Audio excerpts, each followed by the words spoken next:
Pandemi COVID-19 ini telah menghadirkan kesulitan yang luar biasa besar bagi kita semua. Kalau melihat perusahaan besar, perusahaan kecil, semua mengalami masalah, semua mengalami kendala. Nah, pada diskusi kali ini, saya mengajak rekan-rekan sekalian untuk melihat cara survive atau cara berpikirnya orang startup yang barangkali bisa diadopsi di perusahaan masing-masing. Di awal pandemi, rekan-rekan sekalian, kita lihat banyak sekali upaya-upaya yang dilakukan oleh perusahaan untuk bisa survive. Misalkan perusahaan besar sekalipun, seperti misalkan adalah Pizza Hut, harus turun ke jalan agar bisa tetap jualan dan mereka tetap survive. Jadi apapun harus kita lakukan karena life must go on. Kemudian kita juga melihat misalkan Thai Airways misalkan, ya, itu harus jualan gorengan karena perusahaannya bangkrut. Nah, gorengannya ini luar biasa laku karena memang sangat enak. Kemudian kita juga harus melihat bahwa individu-individu yang terdampak oleh pandemi, misalkan karena harus di PHK dan sebagainya, juga harus mencari jalan. Nah, sebagai contoh di layar saya tampilkan seorang pilot yang kemudian harus berjualan mie. Nah, kita juga lihat contoh, ini sering sekali bagi teman-teman yang lewat di area Renon di Denpasar akan melihat Pak Ketut ini jualan kopi di atas gerobak gitu ya. Beliau konon adalah seorang driver yang untuk pariwisata dengan tamu khusus Belanda. Tapi karena pandemi ini, beliau harus memikirkan cara lain, yaitu jualan kopi di atas gerobak. Dan saya adalah salah satu customer-nya. Rekan-rekan sekalian, di masa sulit sekalipun, kita memang harus melihat berbagai peluang, berbagai celah yang mungkin kita harus lihat. Sebagai contoh misalkan, ini hanya contoh. Saya sangat tersentak ketika ada seorang teman memposting bahwa di Shopee ada orang menjual batu dan laku gitu ya. Batu itu bukan batu untuk membangun, tetapi batu yang dulu dipakai oleh orang-orang tua kita yang ada di kampung untuk mandi, untuk daki gitu ya. Dan ternyata laku, ada segmennya. Nah, yang begini-begini apakah kita lihat apa tidak gitu ya. Ini harus kita pelajari bersama-sama. Nah, seperti pengantar saya tadi, kita lihat yuk bagaimana pola berpikir, pola tindakan orang startup sehingga mereka dianggap lebih agile, lebih tahan terhadap pandemi ini, terhadap berbagai gangguan. Yang pertama barangkali harus kita lihat dulu startup itu apa. Nah, startup itu adalah sebuah usaha rintisan ya, yang dijalankan oleh sekelompok anak muda. Jadi umumnya berkelompok yang ingin menyelesaikan sebuah masalah dan sumber daya mereka terbatas. Mereka nggak punya uang, mereka nggak punya tempat, mereka nggak punya macam-macamnya. Sumber dayanya terbatas. Ya, tapi dalam banyak hal mereka itu lebih tahan terhadap berbagai gangguan. Salah satunya adalah gangguan ekonomi. Kita perlu melihat skenario-nya, pola berpikirnya orang startup itu seperti apa. Yang pertama adalah orang startup atau startup usaha rintisan umumnya lahir dari kejelian daripada foundersnya untuk melihat sebuah masalah yang ada di masyarakat. Ya, kalau kita lihat misalkan Gojek itu lahirnya dari sebuah permasalahan. Kenapa sih untuk naik ojek aja kita harus pergi ke pangkalan? Kenapa nggak pakai WhatsApp atau pakai SMS atau bahkan kalau pakai aplikasi? Itu problem atau masalah yang ditemui oleh Pak Nadiem sebagai foundernya Gojek gitu.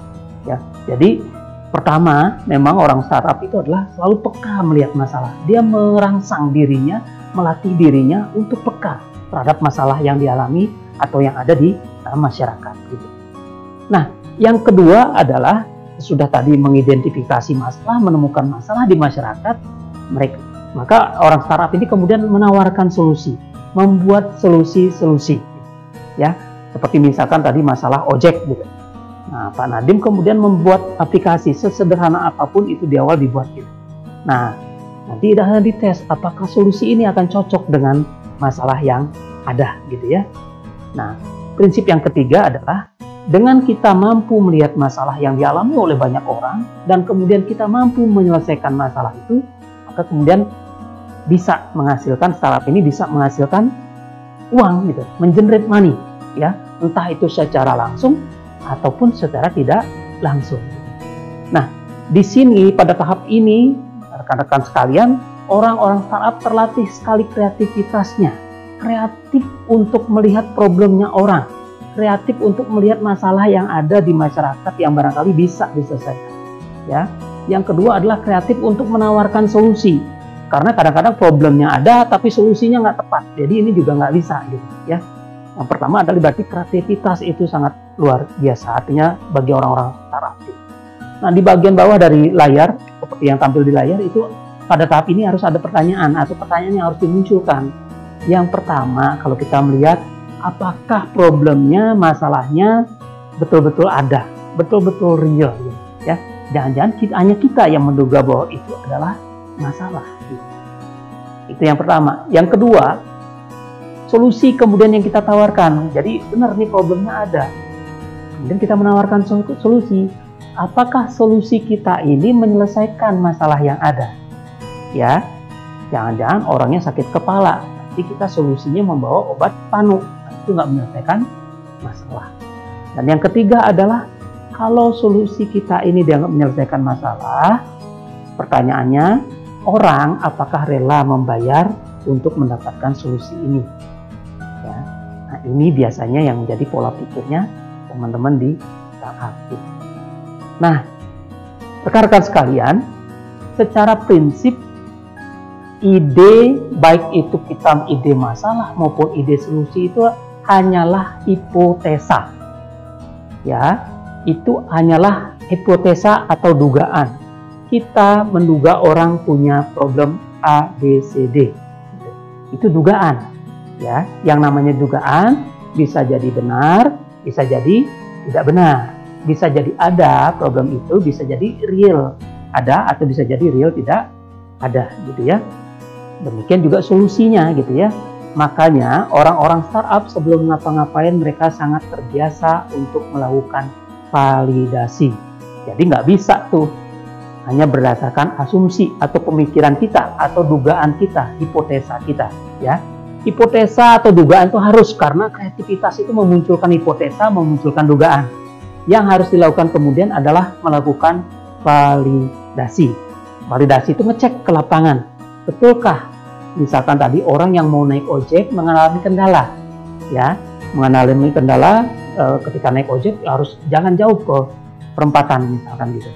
Ya, kalau itu real ada, berarti masalahnya betul-betul ada. Kalau itu nggak masalah-masalah bagi orang, ya berarti masalahnya nggak real, ya, nggak signifikan, ya. Nah, itulah pola pikir yang kedua, teman-teman, yang harus kita pelajari dari pola-pola orang startup, yaitu apa? Selalu melakukan validasi.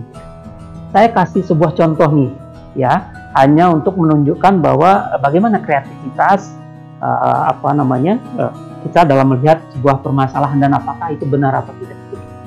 Misalkan di gambar yang pertama, nah ini gambarnya banyak teman-teman bisa lihat di internet ya. Misalkan gini, kan di antara kita, di masyarakat kita banyak yang suka flu gitu ya, flu. Yang namanya flu, orang bersin dan sebagainya umumnya akan butuh tisu. Kalau orang-orang sering-sering flu, ya dia harus sering-sering bolak-balik untuk ambil tisu. Itu problem. Kita menduga itu adalah sebuah problem. Nah, karena kita menduga sebuah problem, maka kemudian kita ngetes.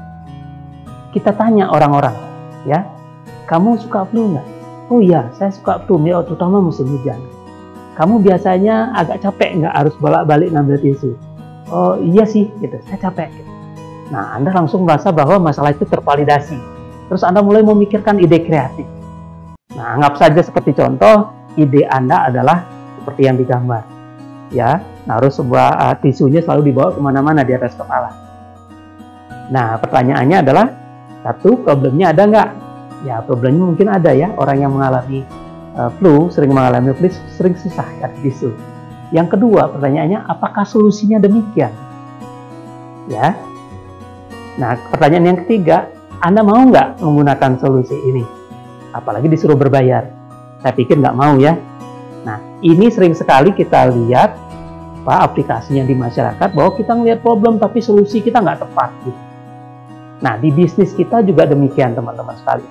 Kita melihat calon customer kita punya problem A, B, C, kita mencoba menawarkan sesuatu yang itu kalau dalam bahasa Balinya nyaplir gitu, jadi nggak pas gitu ya. Ini kreativitas orang-orang startup sangat luar biasa dalam bidang ini karena mereka selalu gigih untuk memvalidasi tadi. Nah, contoh yang kedua misalkan, apalagi sekarang misalkan di bulan Januari ketika video ini dibuat, kita lagi musim hujan yang luar biasa. Kalau musim hujan kita pakai payung sekalipun, seringkali kan kaki kita tetap basah gitu ya. Nah, kita menduga itu, kalau pakai payung kakinya masih tetap basah, atau bagian bawah dari tubuhnya masih tetap basah.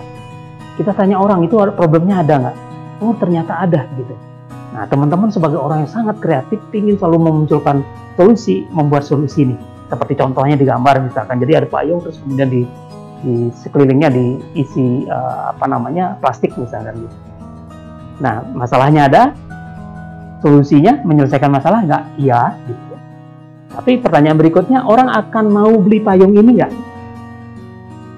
Nah, itu di sana tantangannya. Belum pasti mau gitu ya. Jadi umumnya mungkin nggak akan mau karena ribet dan lain sebagainya. Nah, ini teman-teman sekalian saya sederhanakan contohnya biar lebih mudah untuk dilihat gitu. Kembali lagi, masalah yang kita lihat harus kita validasi. Solusi yang kita tawarkan juga harus divalidasi, apakah cocok begini solusinya. Nah, di sini orang startup itu kemudian akan punya cara. Kalau ternyata nggak pas, baik solusinya, baik masalahnya maupun solusinya, maka mereka harus yang namanya pivot. Gitu. Ya, pivot itu apa? Menggeser solusi atau menggeser masalah. Ya, bila perlu belok gitu. Jangan-jangan solusinya tidak begini, gitu. Atau misalkan bisa jadi customernya yang salah. Jangan-jangan saya membidik orang yang salah. Jadi saya pivot di customernya. Ya, jadi selalu digeser-geser sampai kemudian kita menemukan yang pas.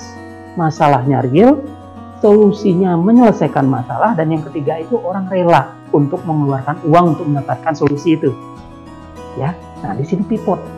Di sini yang kita, kalau usaha konvensional umumnya kalah dari usaha startup. Pengusaha konvensional umumnya kekeh, kalau maunya A ya A gitu ya. Jadi jarang untuk kemudian memiliki agile gitu, memiliki kelincahan gitu ya, untuk kemudian mencari solusi yang pas, mencari penawaran-penawaran yang pas gitu ya. Nah, contoh saja deh ya, sebagai tindak lanjut daripada solusi yang nomor 2 atau gambar nomor 2 barangkali tidak laku gitu nih, contoh-contoh beberapa hal atau beberapa produk lanjutan gitu ya. Ini juga harus dipertanyakan, kalau ini dijual laku apa tidak laku gitu ya. Kembali lagi, kelincahan kita dalam memberikan penawaran, kelincahan kita dalam memberikan solusi, itu akan jadi kuncinya gitu ya. Nah, ini pola pikir orang startup teman-teman sekalian dan Bapak Ibu sekalian ya, yang mungkin harus kita adopsi untuk kemudian kita bisa survive dalam kondisi yang sangat sulit ini gitu. Nah, kalau melihat lesson learn-nya, apa sih pembelajaran yang bisa kita petik? Kalau menurut saya ada 2 hal, yaitu yang pertama adalah kreativitas ya. Kita dituntut kreatif pada zaman seperti ini ya, selalu mencari hal yang bisa kita selesaikan. Kita melihat masalah apa yang bisa kita selesaikan, karena dengan menyelesaikan masalah ini lah kita bisa menghasilkan uang gitu ya. Seperti misalkan pernah ada kelangkaan vitamin C, kalau kita bisa menyelesaikan itu, kita mungkin bisa akan menyelesaikan bisa menghasilkan banyak uang gitu. Kita di awal-awal pandemi kita juga melihat misalkan banyak sekali orang mencari produk-produk yang kaitannya dengan bagaimana untuk menjadi lebih sehat. Oh, orang butuh madu, orang butuh jahe, orang butuh macam-macam gitu ya. Nah, kita bisa melihat ini nggak, kepekaan kita terasa nggak untuk itu gitu ya. Jadi kita dituntut berpikir kreatif. Toh kemudian kita melihat masalah, kita juga harus kreatif memikirkan solusi yang pas gitu ya. Ya, jadi biar penyakitnya dikasih obat yang tepat sehingga terselesaikan dan kita dibayar. Gitu. Ya, itu jadi kreativitas. Tidak pernah menyerah terkait dengan kreativitas ini, mencari cara-cara baru, mencari solusi-solusi baru. Itu yang pertama. Yang kedua, lesson learn-nya adalah kelincahan dan kecepatan, Bapak Ibu sekalian. Ya. Jadi kan dengan adanya pandemi ini, masyarakat kita sebelumnya berubah, macam-macamnya berubah.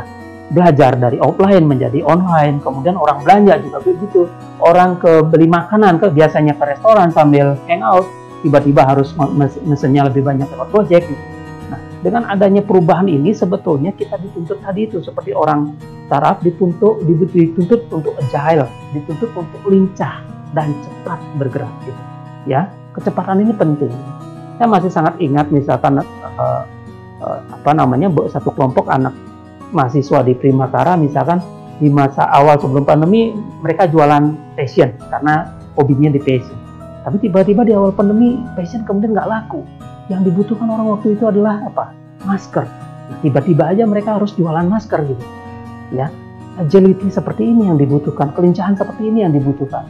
Ya, bayangkan kemudian kalau kita memaksa atau mereka memaksa tetap jualan passion saja seperti rencana mereka. Nah, tentu mereka tidak akan punya peluang untuk bisa survive. Gitu, ya.